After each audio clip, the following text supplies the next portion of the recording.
오늘 수업은 뭐 여기 있는 것들 다 알아야 된다가 아니라 일단 하다가 뭐 제가 자세히 설명할 부분도 있지만 일단 프린트 있어? 자, 이게 우리가 공부했던 게 기억나면 일단 오케이인 거예요. 알겠죠? 복습 느낌으로 한번 생각해 보세요. 첫 번째, 새로 쓰기가 뭘까 얘들아? 새로 쓰기가 뭘까? 말 그대로 새로 쓰는 거지. 근데 우리 지난번에 공부할 때 이거 가로를 읽지 않았니? 이렇게 오른쪽에 있는 거 이렇게 쭉 가로를 읽었지. 근데 실제는 가로로 써 있다 아니면 세로로 써 있다? 세로로 써 있을 거예요. 교과서를 보면은 교과서 제가 화면만 보세요. 화면만 보시면 돼요. 여기 이렇게 우리가 옛날에는 세로 쓰기가 일반적인 원칙이었구나 이렇게 알겠죠? 근데 현대국어에서는 우리 지금 세로 써요, 가로로 써요? 가로로 쓰죠? 그래서 가로 쓰기가 된 거예요. 이렇게 우리가 보시면 돼요. 현대국어에서는 가로 쓰기, 옛날에는 세로 쓰기. 하나도 안 어려운 거고. 그럼 옛날에는 띄어쓰기가 있었을까 없었을까? 저랑 수업할 때는 띄어쓰기가 분명히 있었던 것 같은데 그거는 읽기 편하라고 준 거죠. 띄어쓰기 없었습니다. 그래서 띄어쓰기 없는 게 옛날 거. 띄어쓰기는 언제 생기냐면은 띄어쓰기는 우리 20세기 초반에 생겨요. 아니 19세기 후반에 독립신분 나오면서. 자, 이어적기가 뭔지 먼저 한번 물어보자. 이어적기. 뭐니 이어적기? 이어서 적는 거야? 이어적기를 우리는 뭐라고 표현을 했더라? 소리 나는 대로. 그치? 소리 나는 대로 적는 거.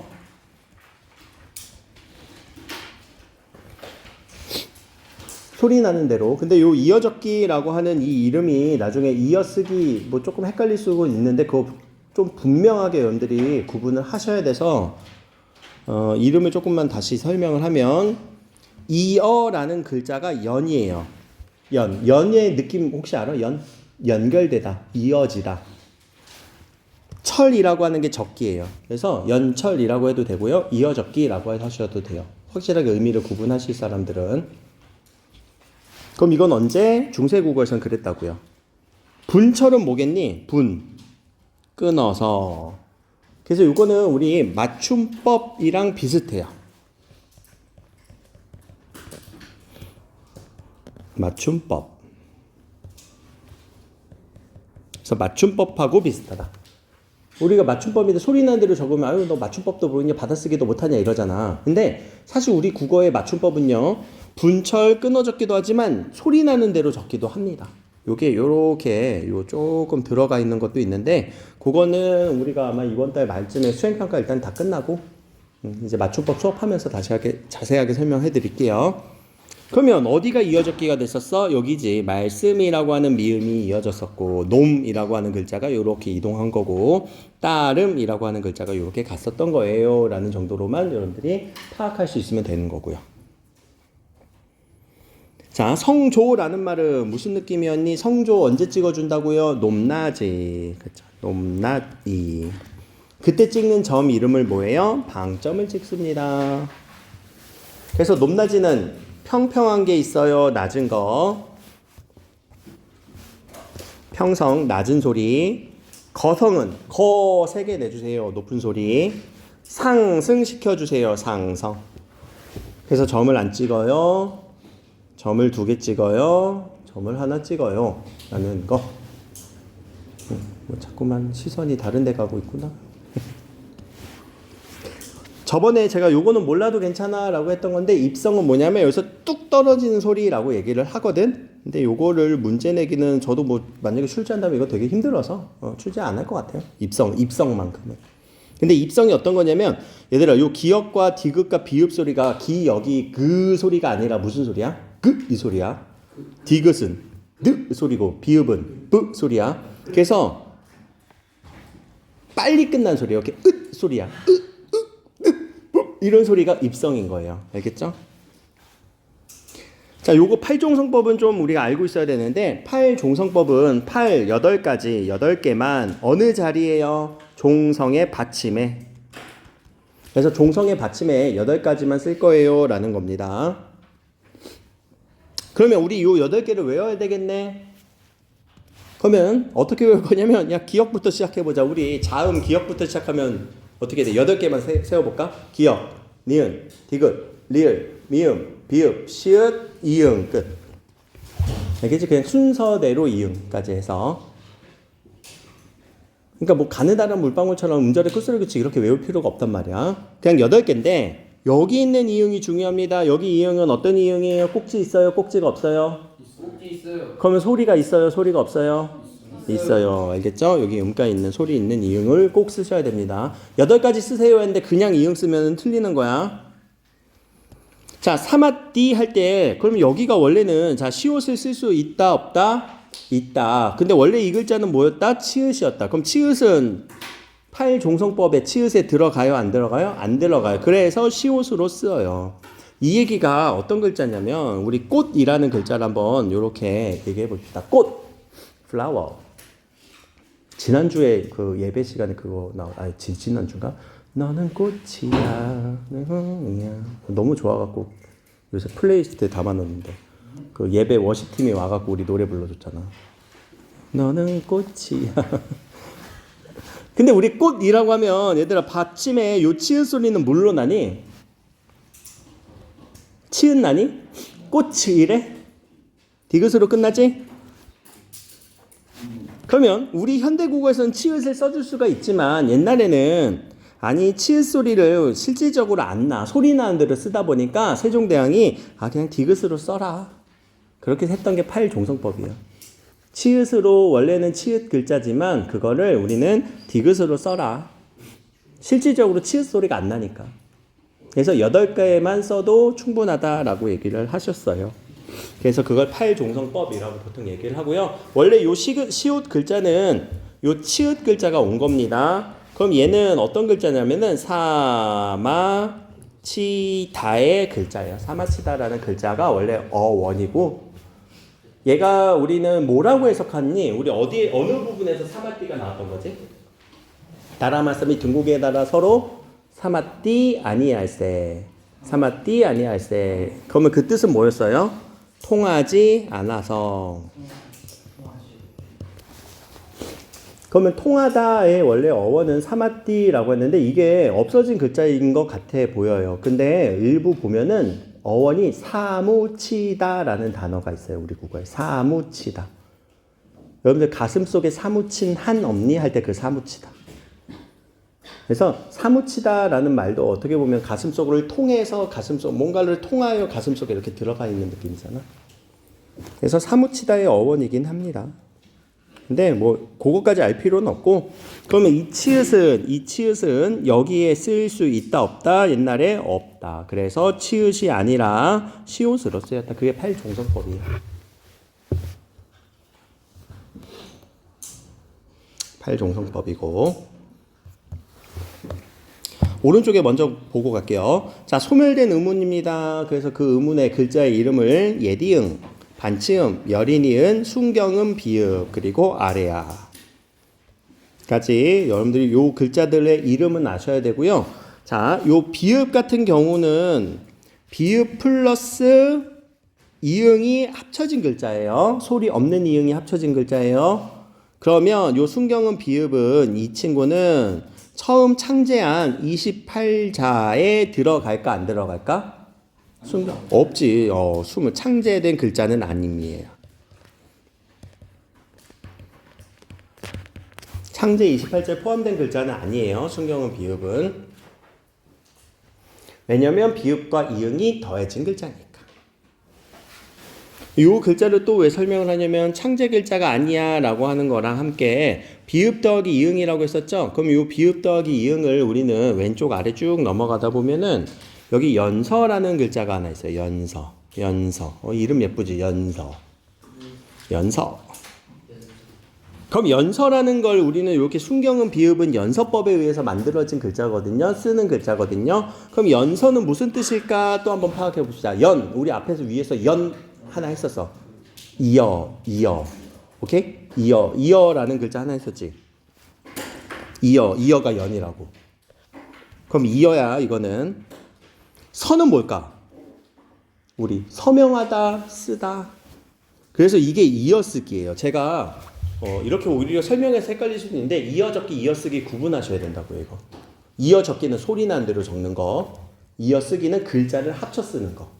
좀 다른 말이에요. 그러면 오히려 헷갈리지 않을 거냐면 이어적기하고 이어적기밖에 없어. 연서. 이렇게 그냥 읽어주시면 돼요. 알겠지? 이어쓰기 이런 거 그냥 생각해서 지워버리고 이어적기와 연서라고 그냥 글자를 개념을 그냥 나눠서 생각하세요. 근데 혹시나 뭐 이어쓰기 이렇게 써버리면 안 된다고.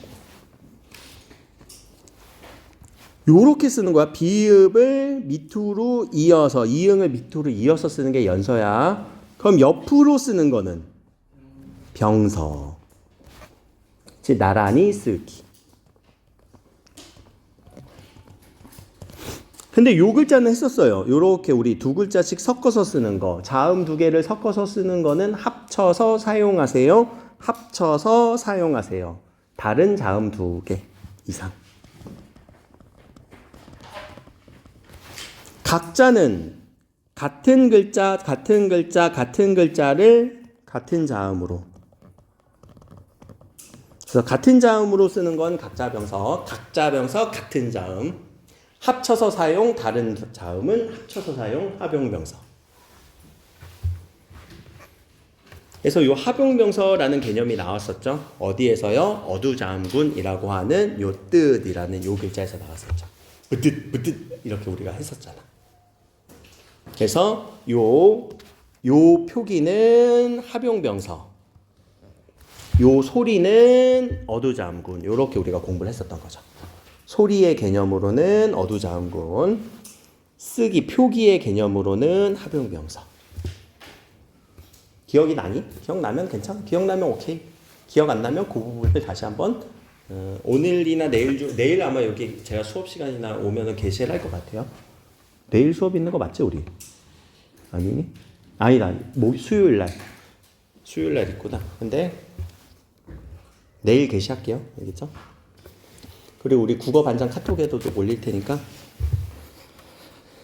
자, 요렇게 파악을 해주시면 되고, 요 자음 체계는 이번에 그렇게 중요하진 않을 것 같아요. 이거 내기에는 조금 어려울 것 같아서 내진 않을 것 같은데, 혹시 나오면은 제가 나중에 나왔다라고 출제했다라고 하고 그때 알려드리긴 할 건데, 요 정도만 한번 읽어봅시다. 요 아설, 순, 치, 훅 정도까지만. 이게 다 한자라서 여러분들 한자가 뭐 어려운 한자 아니에요라고 하는데 생각보다 안 어려워. 다 아는 한자야.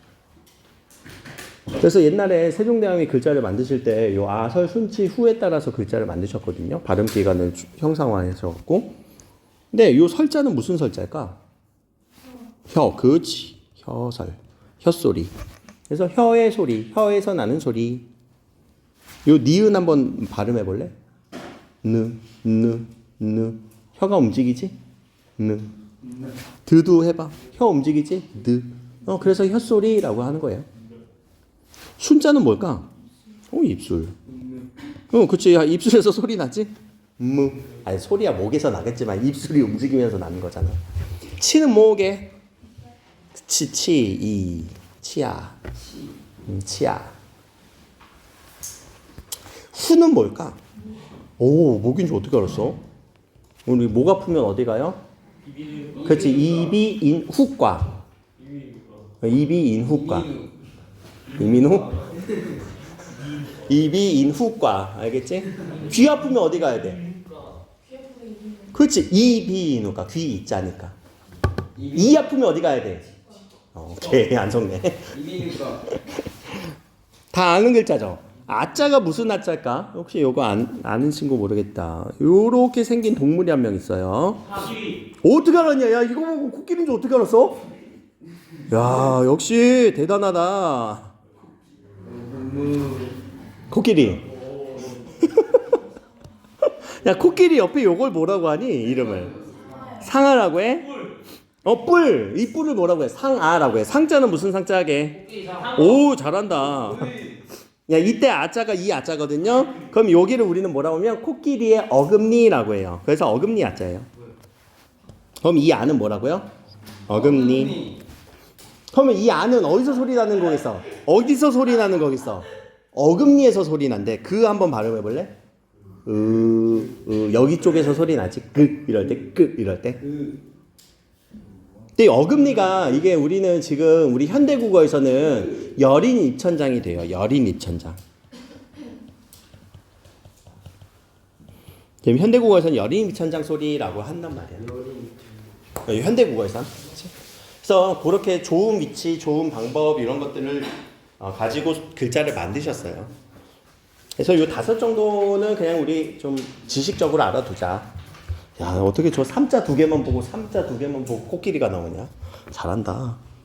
예습했니? 자, 밑에 모음 체계는 여기 있는 모음 체계보다 오른쪽에 요걸 한번 보면서 얘기할게요. 여기까지가 우리가 7단모음 체계라고 해요. 현대국어와는 달리 중세국어에서는 7단모음인데 양성모음, 음성모음 얘기하면서 강조했었죠. 양성은 오른쪽 위에고 왼쪽 아래는 음성이다. 은은 음성이다. 요거 얘기했었잖아. 그치? 그럼 이럴 때 야는 그럼 뭘까? 오른쪽 위잖아. 오른쪽이잖아. 그러면 양성이 되는 거예요. 알겠죠? 네. 여는 뭐가 될까? 왼쪽이잖아. 그러면 음성이 되는 거예요. 잘한다. 유는 유 음성. 요 위쪽이지? 그럼 양성. 중성은 누구밖에 없어? 이밖에 없어. 잘하네. 그래서 양성모음, 음성모음 파악하시면 되는 거고 모음 체계는. 자, 여기 밑에 음운 요런 글자들은 어떻게 됐다고요? 소멸. 그래서 음운 자체가 없어졌습니다. 그러면 여기서 찾아주시면 되는 거예요. 요렇게. 어두자음군이 있었다고요. 어두자음군 어떤 거? 요런 식으로. 근데 요게 어두자음군은 그럼 요 비읍을 소리를 냈겠어? 안 냈겠어? 비읍 소리를 냈다? 안 냈다? 냈다. 냈는데 요런 글자를 우리는 지금 내기 힘드니까 브듯 하기가 힘드니까 무듯 하기가 힘드니까 조금 힘을 주는 소리 된 소리로 바꿨다. 알겠죠? 또 모음 조화가 잘 지켜져요. 모음 조화 양성 모음과 음성 모음이죠. 그래서 우리가 뜻을이라고 할 때 요 네 가지 우리 요 조사 무슨 조사라고 했었더라? 얼른얼른 그치 목적격 조사. 얼른얼른 목적격. 얼른얼른 목적격.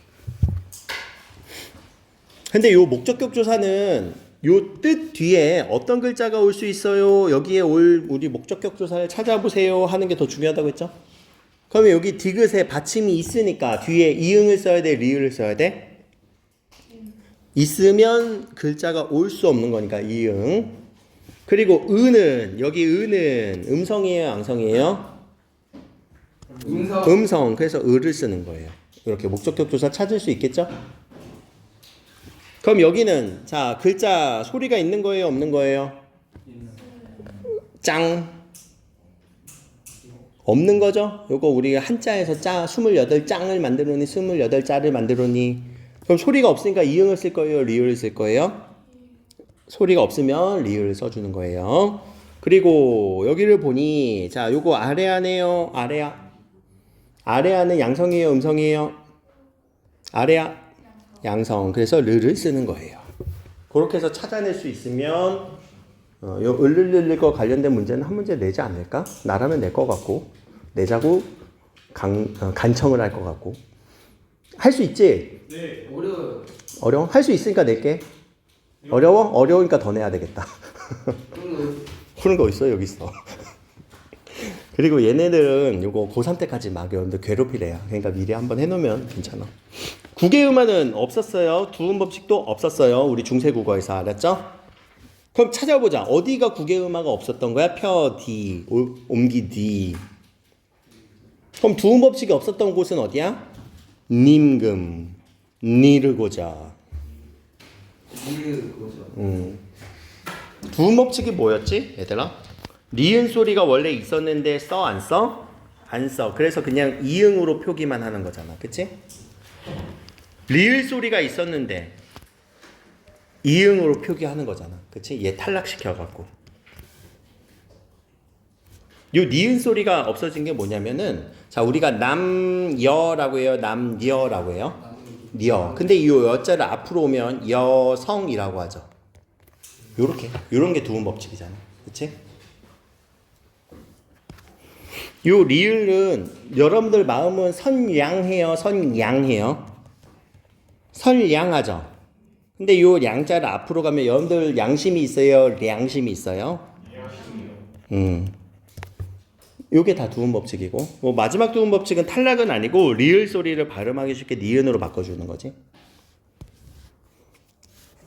이제 근로자의 날이 노동절로 바뀌었대. 근로에서 로자를 앞으로 당겨오면 노동이 되는 이런 것들이 두음 법칙이에요. 이거는 그냥 기억을 상기하고자 제가 지금 다시 적은 거예요. 1학기 때 내용이니까. 안 어렵지? 오른쪽 해보자. 자, 우리 훈민정음은 우리 세종대왕이 훈민정음을 창제하셨는데 이 훈민정음을 만드실 때 한글로 썼을까 한문으로 썼을까? 한문. 왜? 한글을 창제했는데? 모르겠어요. 당연히 한문으로 써야죠. 왜요? 그때 한글을 딱 만들기 시작해서 한글로 썼다면 그걸 읽는 사람이 있어 없어? 네. 없지. 그래서 처음에는 한문으로 쓰세요. 그래서 거기다가 해설을 붙여서 쓰세요. 내가 만든 이 글자는 어금니 소리야 막 이런 식으로 기역 글자를 만들었어, 니은 글자를 만들었어. 그렇게 해설서를 만든 거 우리는 해례본이라고 해요. 해설을 붙였다. 예자는 무슨 예자 할까? 예시를 들어가면서. 그래서 예시를 들어가면서 해설을 붙인 책을 우리는 해례본이라고 합니다. 저도 이거 되게 많이 헷갈려요. 언해본, 해례본 막 이런 식으로 막 얘기가 나오거든. 근데 지금은 우리 해례본밖에 없으니까 한문으로 쓴 건 해례본이에요. 근데 대신 여러분들이 공부했던 그 한글로 쓰였던 거 있었죠. 그건 언해라고 해요. 몰라도 괜찮아. 쓰지 마. 자, 훈민정음 해례본은 앞에 서문이라고 하는 게 서문은 동쪽문 아니고 서쪽문이 아니라 무슨 문자일까? 이거는 서문은 무슨 뜻일까? 서론 본론 결론할 때 서론 본론 결론할 때 서자. 그럼 언제예요? 처음. 문자는 글. 그래서 제일 앞에 쓰인 글이에요. 우리가 공부했던 그 글. 나란 말씀이 딩곡에 달아 거기를 우리 훈민정음의 서문이라고 하고 또는 어지라고도 얘기를 하는데 일단 서문. 예의는 야, 수업 시간에 자는 게 예의냐 할 때 예의겠니? 아니겠지 설마. 요 예시를 예의라고 해요. 왜 안 잤잖아. 자는 사람 없었어. 그래서 이런 부분을 다 합쳐서 우리는 뭐라고 해요? 세종 어제 훈민정음. 그럼 세종대왕이 언제 훈민정음을 만든 거예요? 어제? 그 어제가 아니라고 했지? 임금이 만드시다. 임금이 제작하다를 어제라고 했습니다.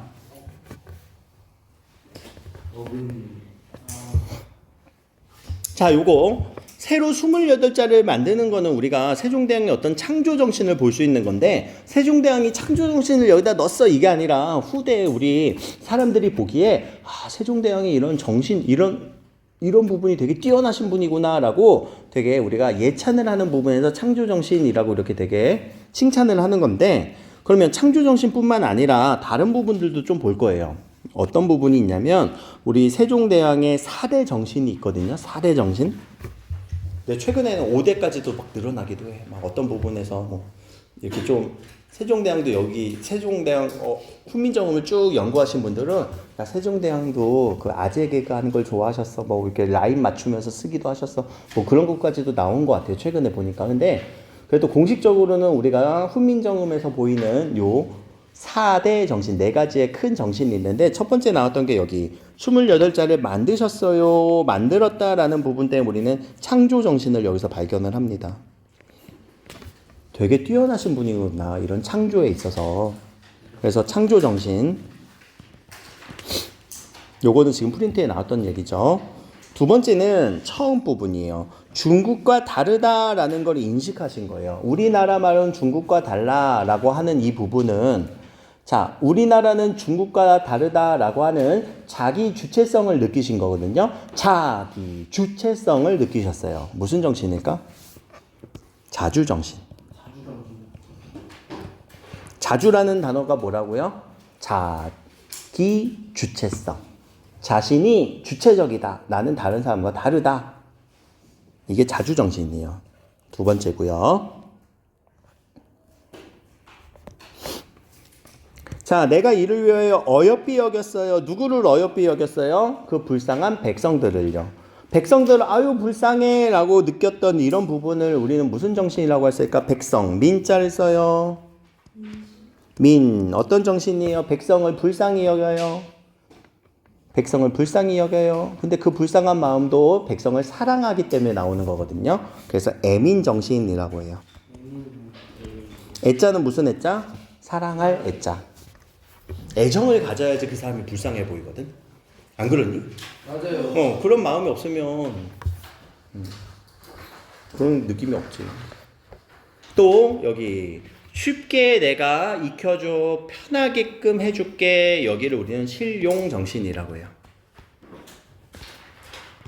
그래서 요 4대 정신 창조, 애민, 자주, 실용 뭐 순서에 바뀌어도 괜찮습니다. 근데 어느 부분이 어느 부분인지는 좀 연결 지어 볼 거.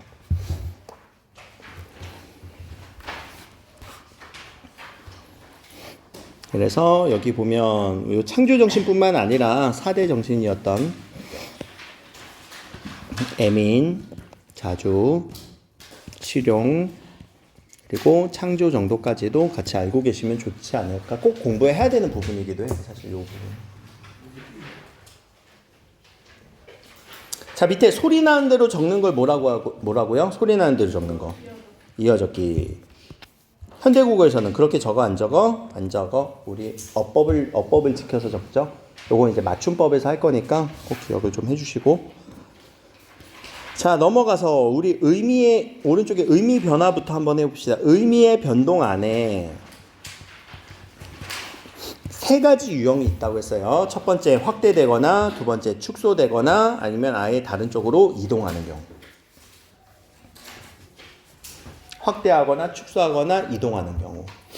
확대하는 경우는 우리 본문에선 나오진 않아요. 왜요? 중세국어이니까. 이거는 우리 현대국어로 오면서 확대가 되는 거잖아. 근데 이렇게 손이라고 하는 부분은 원래 무슨 손만 얘기했겠어? 사람 손으로만 의미했겠지. 그쵸? 근데 지난주 금요일 날 우리 선생님들이 손이 부족해갖고 여러분들이 좀 도와주신 분들 있으셨잖아요. 너무 감사해요. 그럼 그때 손은 진짜 손이 부족하겠어? 네. 진짜 손이 부족했을까? 그때 손은 무슨 손이 되겠어? 도움. 그치? 도움 혹은 노동력 이런 손으로 확대되는 거죠. 일손 이런 식으로. 그래서 그렇게 확대되는 거고 축소는 우리 놈이라는 단어도 있었죠. 아 진짜 야 이놈들아 할 때 이 놈은 기분 나쁜 놈이지. 근데 옛날 놈은 어떤 놈이었어? 모든 사람을 의미하는 거였잖아요. 그래서 여기 부분은 밑에서 그냥 설명을 할게. 여기 놈. 요 놈이라는 단어는 무슨 말이었다? 원래 모든 사람이었다. 모든 사람이 남자를 욕하는 말로 바뀌었다. 그러면 모든 사람에서 꼭 욕하는 사람으로 축소된 거지. 그래서 의미의 축소. 말씀이라는 말도 모든 말이었죠. 근데 모든 말에서 높이거나 낮춤으로 갔으니까 의미의 축소. 그리고 그 외의 단어들 어리거나 어여쁜 거. 우리는 다들 어리고 예쁘죠? 아유 진짜 어리고 예쁜 것들 해서 기분이 좋으면 현대국어. 그러나 중세국어로 받아들인 분들은 의미가 이동됐기 때문에 의미의 이동. 어리고 예쁜 것들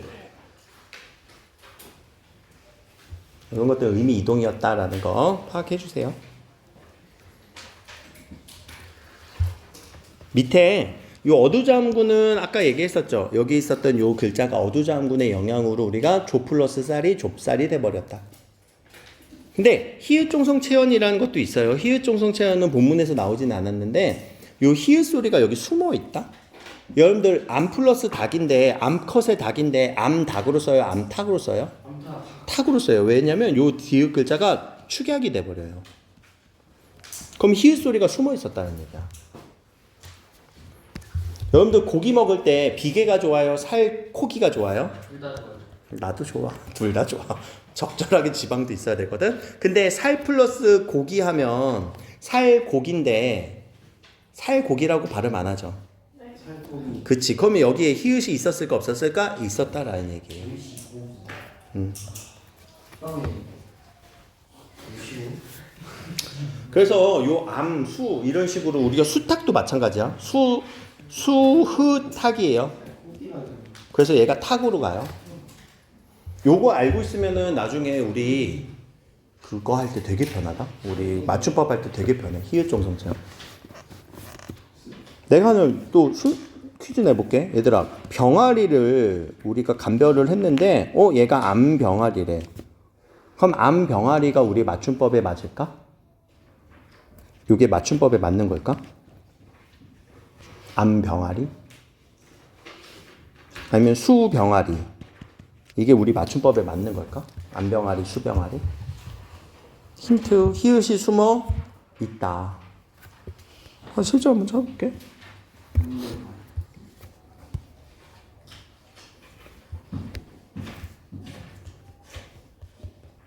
이렇게 수병아리 하면은 없다?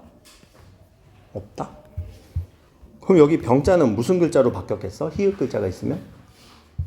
히읗 플러스 비읍. 평. 수평아리가 맞춤법에 들어가 있어요. 그러니까 이런 글자들은 다 여기에 히읗 글자가 숨어 있었어. 그래서 소리 나는 대로 우리가 히읗 글자를 발음을 해주는 건데 이게 현대국어만 보면은 왜 피읍으로 나는지 모르죠. 그렇죠? 근데 알고 보니까 히읗 정성체현의 영향이더라. 이런 것들이 우리가 이제 중세국어를 공부하면 좀 맞춤법이 쉬워져요. 되게 재밌는 것들이 좀 많아. 자, 여기 오른쪽 5번 문제부터 보면, 자, 종성의 8개의 자음 어디부터 어디까지요? 기역에서부터 이응까지. 근데 이응은 소리가 있어요. 꼭지가 있는 이응이에요. 알겠죠? 우리 만약에 이거 8개 쓰시오라고 했는데 그냥 이응으로 쓰면 맞아요? 틀려요? 틀린다. 틀린다. 알겠지? 이러면 감점이 될 것이다. 자, 중세국어에서 사라진 음은 요거에 대한 이름을 한번 써보세요. 얘 이름 뭐예요? 옛 이응. 아래하는 요 맨 끝인 거지? 아래 하예요? 아래 아예요? 아래 아예요. 세모는 삼각형은 이름이 뭐라고? 치음인데 반자라고. 반만 내는 치음이라고. 아까 치음 했었잖아. 반모음도 있어. 어떻게 알아? 반모음 언제 했었니? 1학기 때 했었니? 어려운 개념인데. 요거 10원짜리 옆으로 돌려놓은 거는 10원짜리 옆으로 돌려놓은 건 여린 히읗. 여린 히 받침 뭐야? 히읗 받침이야. 알겠지? 얘는 순경음 비읍. 그래서 이때는 우리가 이런 개념어들, 이름들을 좀 많이 공부해 주는 게 좋아요. 알겠지? 자, 이제 여기가 조금 어려울 수는 있는데 여기 한번 봅시다. 자, 주격조사는 현대국어에 이가 또는 깨서 에서가 있는데 옛날에 주격조사는 뭐밖에 없었어요? 이밖에 없었어요. 이밖에 없었어요. 그래서 이가 오는 경우 이렇게 이가 와요. 근데 이 이가 모음 이로만 쓰이는 경우가 있어요. 그래서 이 두 개를 구분하셔야 됩니다. 자음 받침 뒤에서. 그래서 자음 받침 뒤에서는 이가 오고요. 모음 뒤에서는 모음 이가 와요. 알겠죠? 그래서 말씀이 할 때 요 미음은 이어적기가 된 거고 요 글자가 이다. 자, 내는 한 번에 읽는 게 아니고 이거 분리하라고 했었지? 내는 뭐 더하기 뭐? 너 플러스 이 이런 식으로. 그럼 이때 이가 주격조사고 현대 국어에서는 그럼 뭐라고 읽는 거야? 너가. 현대 국어에서는 너가가 되겠지. 자, 하나 더. 밑에 요 모음이에요. 이 모음 뒤에는 요 표시는 무슨 표시냐면 생략해도 됩니다라는 표시예요. 생략의 표시예요. 공집합 표시 아니에요, 수학에서. 여집합인가? 공집합인가? 그 표시 아니야. 이건 생략의 표시야. 근데 공집합도 있다는 표시야, 없다는 표시야? 없다. 그러니까 생략. 알겠지? 그 표시야, 사실. 자, 요거는 제가 얘기했었죠. 여러분들 지금 고1이죠. 나는 고1이다. 내년에는요? 나는 고2다. 그럼 여기 2를 왜 안 써? 그치, 생략이지. 얘 왜 생략시켜? 그럼 앞에 소리가 똑같으니까. 고2이다 이러지 않고 고2다 이러잖아. 같은 소리 나면. 자, 우리 관형격 조사 요 시옷 하나 했었죠? 어느 글자에서 나왔었어요? 시옷은 나랏 말싸미. 나랏 말싸미. 오른쪽 아래 나랏 말싸미. 여기서 했었지? 그래서 우리 본문에서는 요 시옷밖에 없었어요. 나랏 할 때. 그런데 보니까 다른 관형격 조사도 있구나. 관형이라고 했네요. 관형의 뜻 뭐라고요? 체언수식. 명사수식. 그럼 우리가 의를 넣으면 명사수식하는 거 맞니? 나의 책. 꾸며주는 거 맞죠? 그러면 옛날에는 요 의가 두 가지 형태였다고. 왜 두 가지 형태일까? 요 모음 하나와 요 모음 하나 무슨 차이예요? 그렇지, 음성과 양성의 차이. 그래서 양성과 음성의 차이로 의가 두 개였고, 조사는 그래서 상당히 많어. 을를를를처럼. 그럼 이제 여기서 구분해야 되는 건, 자, 요 시옷의 차이거든. 요 시옷은 무정의 시옷이고요. 요 의는 유정의 의예요. 그럼 이것부터 우리는 또 공부를 해야 되겠죠? 그럼 유정은 마음이 아파, 마음이 있는 애들이야. 감정이 있는 애들이야. 감정이 있다. 유정의 뜻은 그래서 유정명사 이렇게 들어봤을 거야. 유정명사들은 감정이 있는 존재거든요. 근데 지금 우리는 이거 문법에서 하는 거야. 그럼 문법에서 감정이 있는 것들을 우리는 누구누구를 감정이 있다라고 할까? 사람 감정이 있을까 없을까? 있어. 동물 감정이 있을까 없을까? 있다. 그래서 동물까지 포함을 해요. 근데 이게 문학으로 가잖아? 그럼 문학은 감정이 있는 존재는 딱 사람만 봐요. 동물은 감정 없는 걸로 봐, 원래. 문학에선. 근데 이거는 문법이에요. 그래서 우리가 원래 감정이 없는 존재인데 사람의 감정을 주입시켜버리는 걸 감정이입이라고 하잖아. 그러면 무정은 무슨 뜻이라고? 감정이 없어. 그럼 감정이 없는 거는 누구게? 사물, 무생물. 그리고 식물 감정이 있을까 없을까? 식물 없어요. 근데 또 우리 과학계에선 식물도 감정이 있다고 하지. 그래서 우리 뭐 양파나 고구마에 칭찬하고 욕하고 이런 거 해봤니? 네. 근데 과학계에서는 그건 감정이 있다고 봐. 근데 아니야, 문법계에서는 감정이 없는 걸로 봐요. 그래서 무정명사에 요 시옷을 붙여주는 거구나. 근데 높임의 유정이라고 했어요. 그럼 유정은 사람이에요. 사람인데 높여주는 사람한테 또 시옷을 붙여주기도 해요. 가끔씩. 요 부처는 뭐냐면 부처님입니다. 부처 높일 거예요, 안 높일 거예요? 높일 거예요. 그럼 또 누구 높일 거니? 왕, 임금. 부모님 높일 거야, 안 높일 거야? 스승님 높일 거야, 안 높일 거야? 이런 존재들은 그래서 높여줍니다. 그래서 이럴 때는 시옷을 붙여주기도 합니다. 저건 필기만 해주세요. 부처나 왕, 임금, 부모, 스승은 높여준다.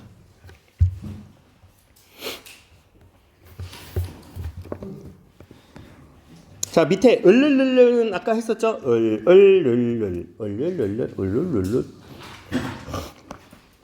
그럼 요 리을은 무슨 리을이냐? 요 리을은 자, 얘들아 나를 좀 봐라 좀. 내가 이렇게 목 아프게 설명을 하니까 나를 좀 봐라. 나를 이렇게 쓰죠. 근데 얘네들 줄여서 쓸 수 있어 없어? 날이라고 하지? 날바기순. 날바기순 할 때 날. 그럼 이때 리을이 요 리을이다. 이해됐어요? 여기 리을. 이렇게 리을만 쓰기도 한다. 그럼 이때 리을은 목적격 조사다. 축약 형태로 쓰기도 하잖아. 안 어렵죠? 목적격 조사였어요. 자, 비교 부사격 조사다. 비교격 조사라고도 하고 비교 부사격 조사라고도 하죠. 어느 글자가요? 요 애가요. 그래서 요 애는 현대구에서 나와 와 과로 쓰이긴 하는데 옛날에는 비교해 주는 거다. 다른 거는 누구랑 비교한 거야? 중국이랑 비교한 거죠. 근데 현대국어에서는 와, 과로 써요. 그럼 이때 와, 과는 우리 현대국어에서 나는 엄마와 닮았어 할 때 요 닮다. 이게 비교의 느낌이죠. 엄마와 비교를 해주는 거.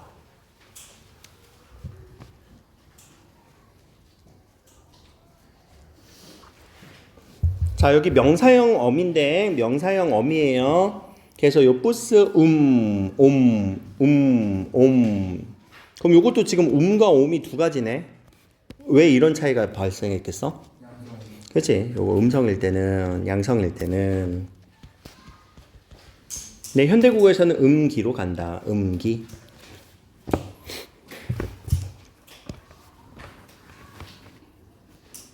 나는 오늘 밥을 먹기가 싫어요. 예를 들어서 밥을 먹기가 싫다. 요 먹기는 원래 원형은 원래 기본형은 뭐에서 온 단어였겠어요? 먹다가 기로 바뀌었죠. 이런 느낌이에요. 근데 옛날에는 옴으로 썼다.